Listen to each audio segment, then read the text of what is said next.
Traveler.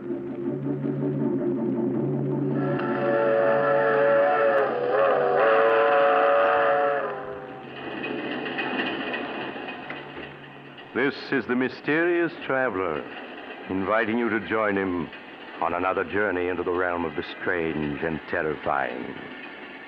I hope you will enjoy the trip, that it will thrill you a little and chill you a little. So settle back, get a good grip on your nerves. Where are we going? We're going to journey to the grave and learn the secrets of the dead in a tale titled The Accusing Corpse.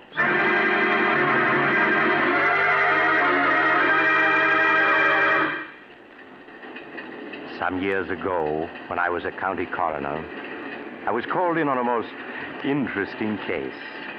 A case which had begun in the country home of Philip Drake, the wealthy stockbroker.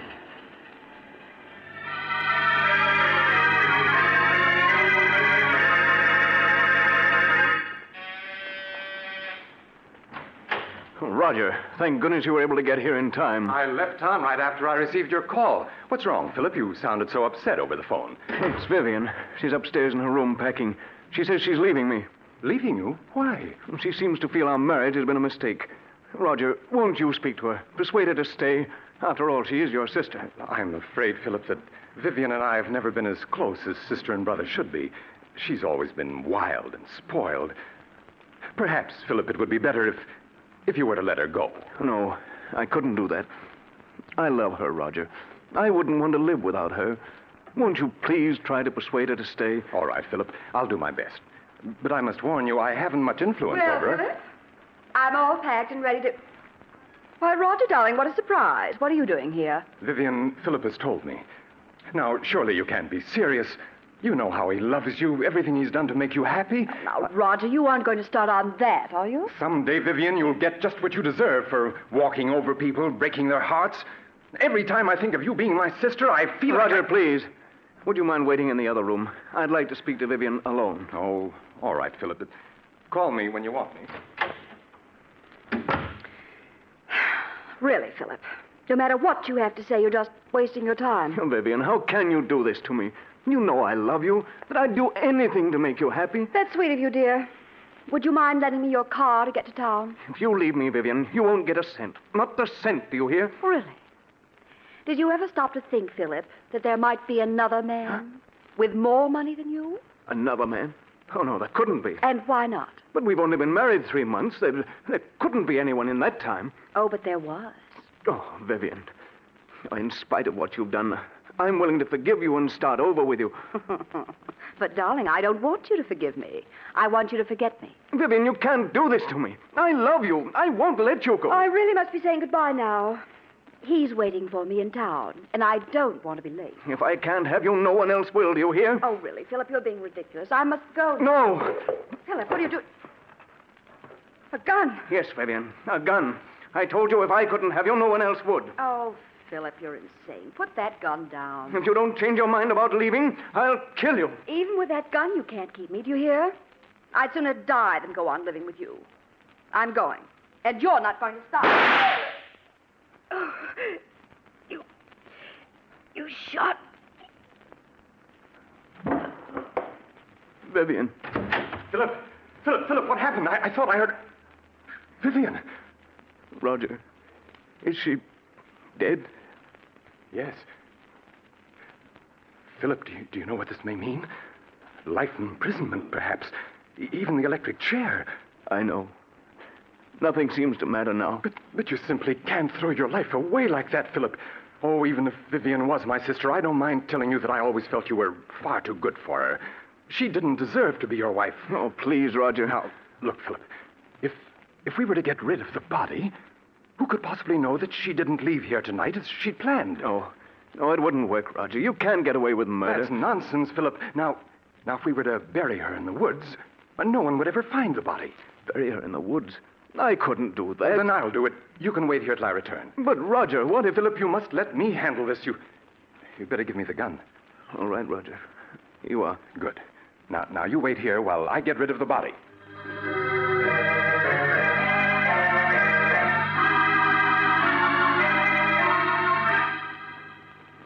Philip watched, spellbound, unable to say a word, as Roger picked up the body and left the room. As Roger, carrying his burden, passed the gardener's shed, he picked up a shovel. In a few moments, he reached the woods which began at the rear of the house and extended for miles. He carefully made his way through the forest underbrush until he was well out of sight of the house. Then he stopped and looked about. I think this is quite far enough. I think you can put me down now, Roger. I'm tired of being carried like a sack of potatoes. All right. There. Well, let me congratulate you on your performance as a corpse. Do you think he suspects anything? Of course he doesn't. He's positive that he shot and killed you. You've got the gun, haven't you? Well, certainly I've got it. You don't think I was going to let him discover that the bullets had been removed and blank cartridges substituted, do you? Oh, no. Not you, Roger. You always know what you're doing. I always try to, my dear sister. You don't think Philip will give you any trouble, do you? Outside of being in love with me, he isn't an utter fool. Don't worry, I can handle Philip. Now, here's the key to the apartment I rented in town. You'll find my car a quarter of a mile down the road. All right. I'll be waiting for you at the apartment. I'll be there in a few hours. Now, let me see. Yes, this seems like a nice place to dig.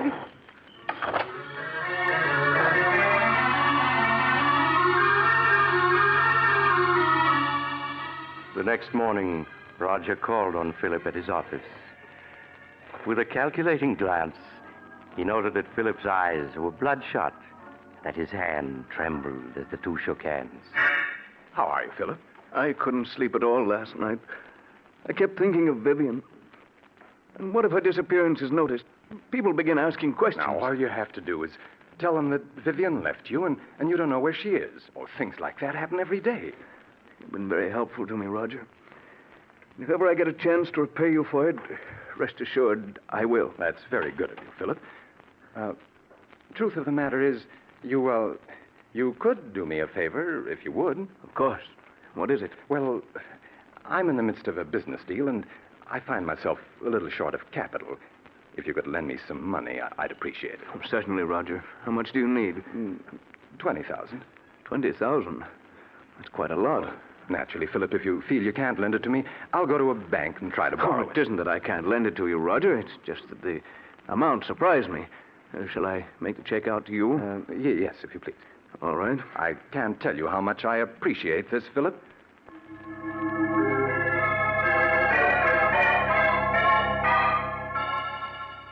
As Philip wrote out a check for $20,000, Roger smiled. Things were working out just as he had planned. An hour later, Roger entered an old brownstone house and went to apartment 2C. Roger, did you get it? What does this look like? Oh, Roger, that's wonderful. Now we can clear out and... Why, there isn't 100,000 here. No, my dear. I only got 20,000 from him. But we were after 100,000. Why didn't you get it all this morning when you saw him? My dear Vivian, it simply isn't done that way. Blackmail is an art that calls for the use of psychology. Philip will give us many times over the money I hold in my hand, all in due time, of course. You mean I'll have to go on hiding in this miserable apartment until you finished your little game with him? Never being able to leave it for fear someone will recognize me. Come now, Vivian. You've got the radio and books. I won't spend weeks in this apartment, I tell you. I won't. My arm. You'll do exactly as I say, Vivian. Exactly. Do you understand? Roger, my arm. You're hurting me. It's nothing to what I'll do if you disobey me. Do I make myself clear? Yes, yes.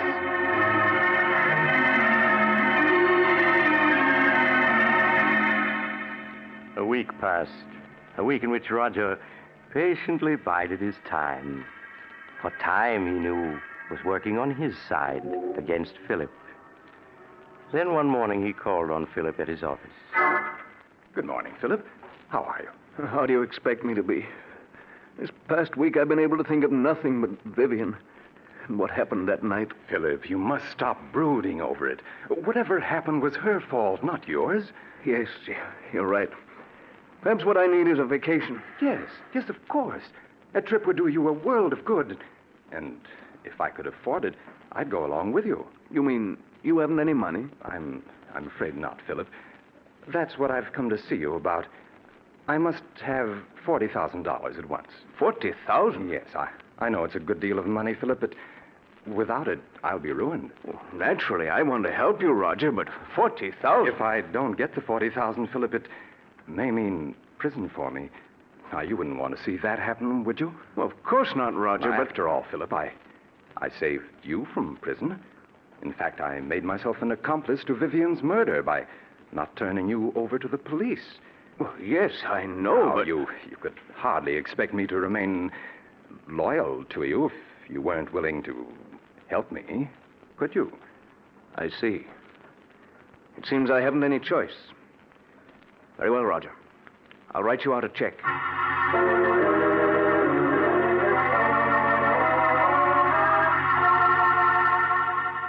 Roger's eyes gleamed in amusement as he accepted the check from Philip. There was no longer any doubt that Philip understood him perfectly. Things were working out exactly as he had planned. Later that day, Roger went back to the old brownstone house. There was a smile on his lips as he entered apartment 2C. Look at this. $40,000 in cash. Oh, Roger. Now, wasn't this worth staying in hiding for, Vivian? And there's plenty more where this came from. Who could that be? You better get behind that screen. No. All right, Roger. Yes? COD for Miss Brown. It amounts to $64. Oh, you must be mistaken. There's no Miss Brown here. This is the address she gave. It's in care of Mr. Roger Martinson. That your name? Why, yes, but I don't know any... Those packages are for me, Roger. How much did you say the COD was? $64, miss. Oh. Here you are. Thank you, miss. Here's your receipt. Goodbye. Goodbye. When did you buy those clothes? This morning? You mean you went out shopping in spite of what I told you? Well, I was sick of being cooped up in this apartment day and night. I had to do something for a change. And what of my plans? You risked everything with so much at stake. Roger, stop looking at me like that. I tell you, I couldn't stand being cooped up in this apartment any longer. But I gave you orders to stay here. Well, I won't. I want you to get the rest of the money at once so we can clear out. And if you don't, I'll go shopping whenever I feel like it. You can't make me stay here. You'll do exactly as I say, Vivian. I won't allow anything or anyone to interfere with my plans. I've worked out every step perfectly, and there isn't going to be any slip-up.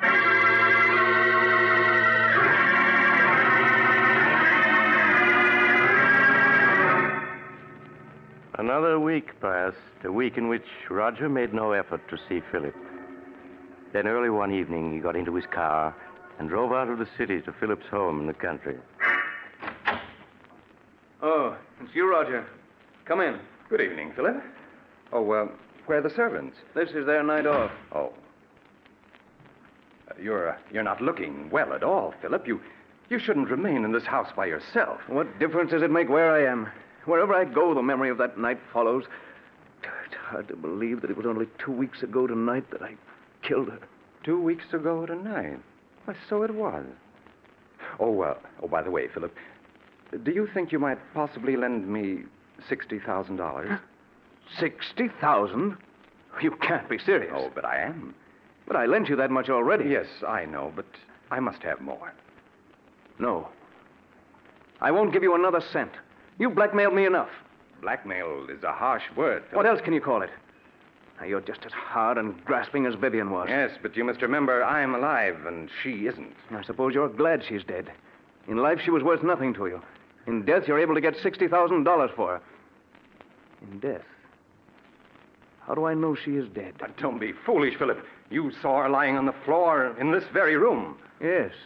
But how do I know she's dead? It was you who examined her and told me so.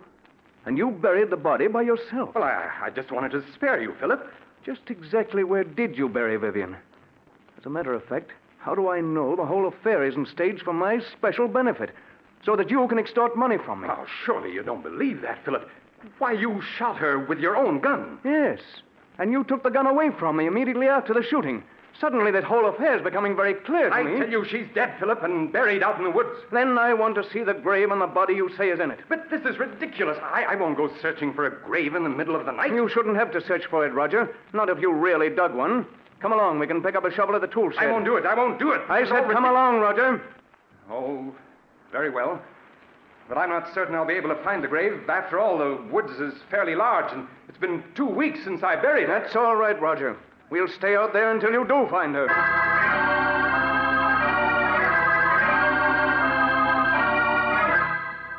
A few minutes later, Philip and Roger picked up the shovel at the tool shed and then continued on their way to the woods that began at the rear of the house. Neither of the men spoke as they entered the woods. Roger leading the way with a flashlight. Several times he stopped, trying to get his bearings, then plunged on again, hoping to find a familiar landmark. It became apparent that Roger was growing less and less sure of himself. Oh, the grave is someplace around here. I'm certain of it. Perhaps we ought to come back in the daytime. It might be easier to find it then. I know, Roger. You shouldn't have any trouble finding it now, if it exists. It does exist, I tell you. It's just that the woods are so confusing at night. Everything looks so different. Just keep on searching, Roger. Perhaps this is the spot. It looks something like it. Well, is it or isn't it? I don't know. It looks like the place where I buried her, and yet I'm not certain. There's only one way to make certain, and that's to start digging. Here's the shovel. But suppose this isn't the spot. Then we'll dig somewhere else. In fact, we'll dig up the entire woods if necessary. After all, you're certain she is buried in the woods, aren't you? Go ahead, Roger. Start digging. Oh, very well.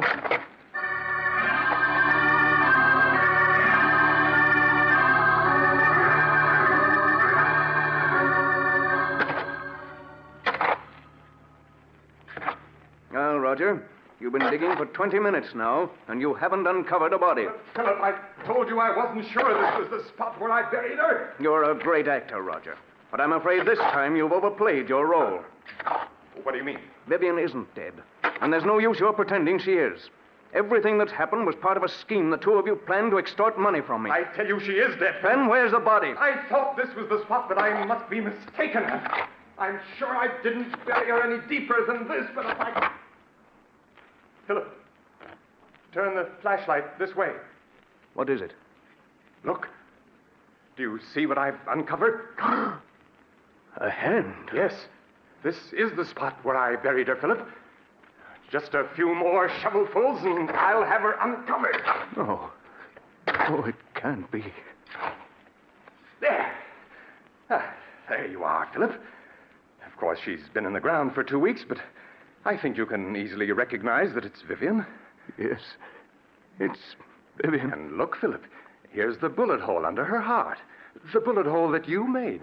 I don't want to see any more. I've had enough. You should trust me a little more, Philip. Everything I did was for your own good. After all, you don't want to go to the electric chair, do you? I don't care what happens anymore. I can't stand having her death on my conscience any longer. I'm going to call the police. Don't be a fool, Philip. You know it might well mean the electric chair. I'll take my chances. Anything's better than going on living the way I have these past 2 weeks. I'm going back to the house and call the police. Philip, come back! Come back! Philip!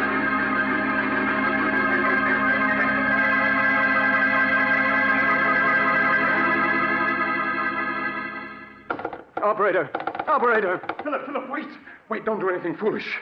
No, you cut me off. Take your hands off that phone, Roger. What I want you to do, Philip, is to listen to me for a few minutes. At the end of that time, you may do as you please. Now, that's fair enough, isn't it? Nothing you can say will make me change my mind about calling the police. Listen to me first. Then if you still want to call the police, you can. Now, please put the receiver down, Philip. Yeah, that's it. Well, what do you want to tell me? Well, do you mind if I mix myself a drink first? It's been a rather difficult evening. Very well. Oh, well, what about one for you, Philip? You look as though you could stand a drink. No, thank you. Oh, nonsense. It'll do you good. What is it you want to say to me, Roger? Huh? Oh, yes. Say to you. Oh, yes. Yes, of course. Here's your drink, Philip. Thank you. Well, now, what shall we drink to? We'll drink to your good luck, come what may.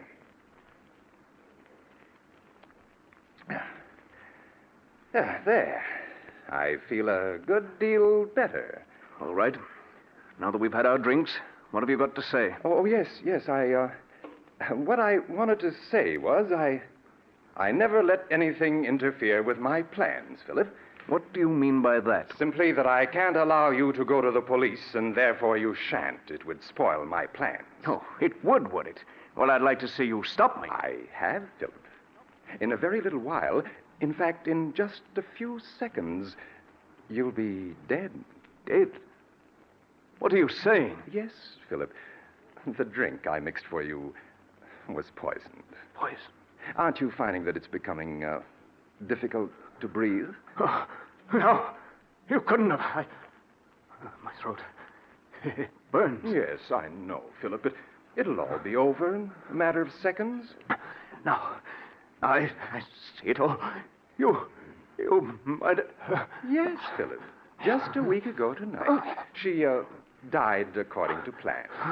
Uncle, please, Joe. I'm afraid, Philip, that you haven't the strength left to reach the telephone. I will.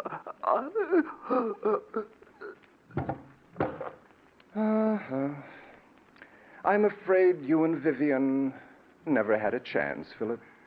I had things worked out perfectly, down to the smallest detail. Hello, operator. Operator, please connect me with the police.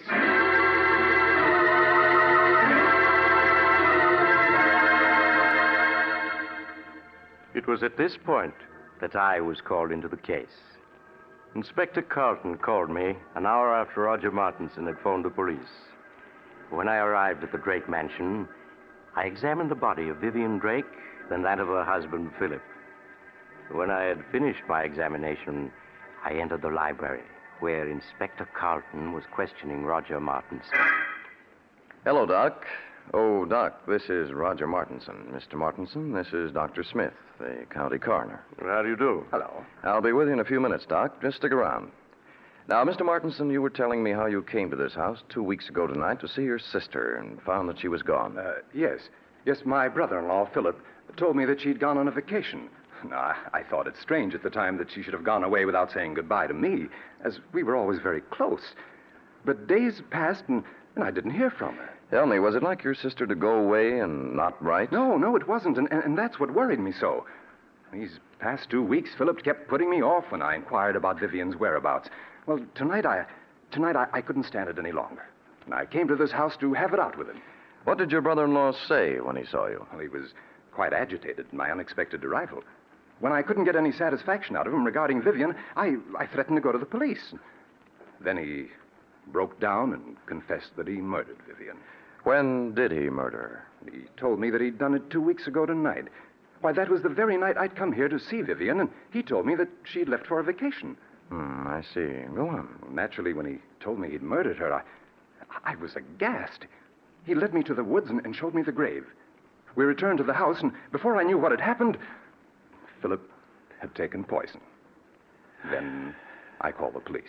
Well, it seems like a plain case of murder and suicide. Outside of a few questions at the inquest, I don't think we'll trouble you anymore, Mr. Martinson. That's quite all right, Inspector. I shall be at your service anytime. Just a moment, Mr. Martinson. Yes? I was very much interested in hearing what you had to say to the inspector regarding the murder of your sister. You say that your brother-in-law confessed to murdering her 2 weeks ago tonight? That's right. That would be April 2nd, wouldn't it? Yes, that's correct. Then you never saw her alive after the night of April 2nd? Why, no, of course not. What are you getting at, Doc? Please, Inspector. Mr. Martinson, would you mind telling me where you live? At 425 West 107th Street. Tell me, were some clothes delivered to that address in your care a week ago today, April 9th? Clothes? Yes. To be exact, a woman's sports suit, which cost $64 and arrived COD. Why, no. You're lying, Mr. Martinson. I have in my hand a slip of paper that not only proves that you're lying, but that will send you to the electric chair. Doc, what are you saying? Yes, Inspector. Mr. Martinson's plan was perfect, but he slipped up badly. He forgot to search Vivian Drake's clothing before he buried her. When I examined her body just now, I found in one of her pockets this receipted bill bearing the date April 9th. That proves beyond a doubt that she wasn't murdered by her husband on April 2nd, as Mr. Martinson here claims. No. Yes, Mr. Martinson. The corpse has accused you from the grave of murder and has given us proof of your guilt. No, it can't be. I had everything planned perfectly. Perfectly, do you hear? Down to the last detail. I couldn't have failed. I couldn't have...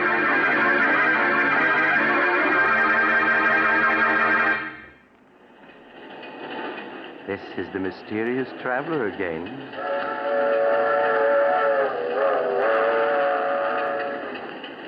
Have you enjoyed our little trip to the grave?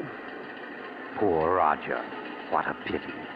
After all that planning and hard work, to be tripped up by a sales slip found on a corpse.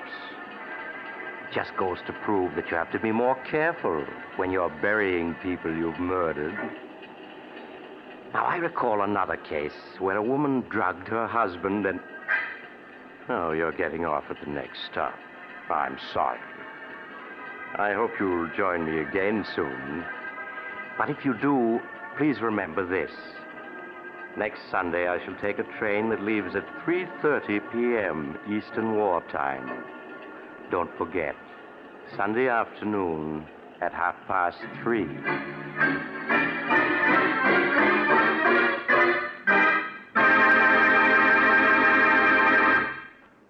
You've just heard Chapter 20 of The Mysterious Traveler, a series of dramas of the strange and unusual, brought to you each week by station WOR. In tonight's program, The Accusing Corpse, Don Randolph played Roger.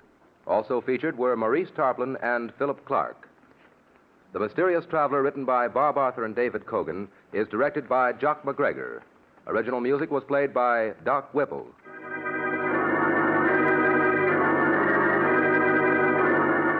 Listen next week to a tale titled Escape by Death.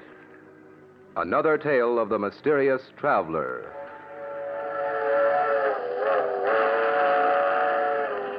The Mysterious Traveler is presented by WOR Mutual every Sunday over most of these stations. But beginning next week, The Mysterious Traveler will be presented at a new time, Sunday afternoons at 3:30. Please note the change in time. 3:30 every Sunday afternoon, beginning next Sunday. This is Mutual.